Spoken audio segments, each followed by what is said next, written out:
Okay, so I wanted to talk about this term here that we see above me, Ubuntu.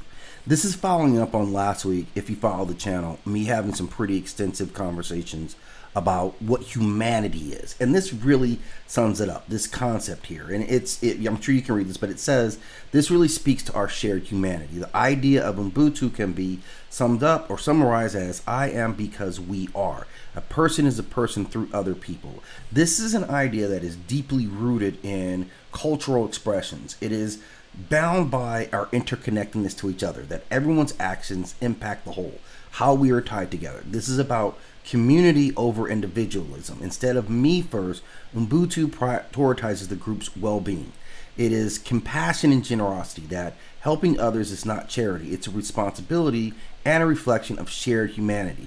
It is about forgiveness and reconciliation. It's central to peace efforts, especially in places like post-apartheid Africa, where we see Desmond Tutu really advocated for healing rather than revenge. And after my conversation about humanity, what humanity is, this really is a concise way of summing all that up.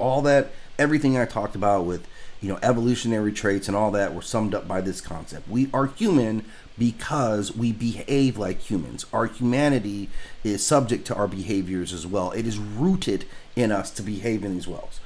And while I see that as our gift, and I said that in the previous piece, that this gift of humanity was a gift that evolution gave us. It is what brought us together and allowed us to survive when we were not the physically dominant species on the planet.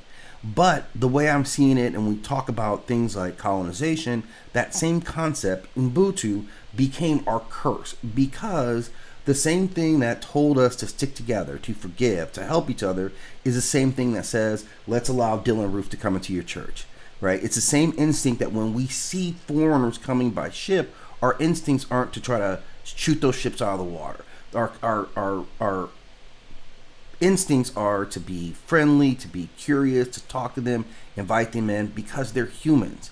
So when you find a group of people who do not have Ubuntu by nature, they're able with ease to violate all the concepts. So while we would look at these situations and say, well, I could never do that because I am bound to humanity, colonization was the leverage of not having that.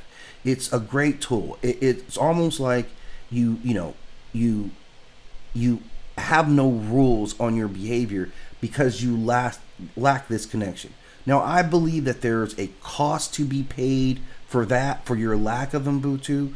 It means to me that you're not a human being. You do not qualify as being a human being.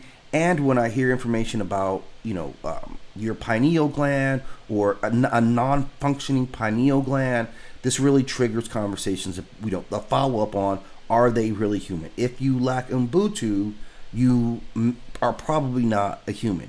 That is both our gift that we get humanity and our curse that when we live in societies where some beings don't have that we are massively subject to them. That they will come to our homes, we will welcome them in, we will give them gifts, and they will still have desires to kill you and take everything you have because they lack Ubuntu.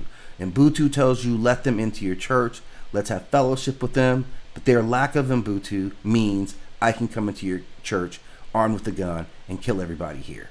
So Ubuntu, the way I understand it, a beautiful gift and a terrible curse that we have to deal with, but I'll take it every single time.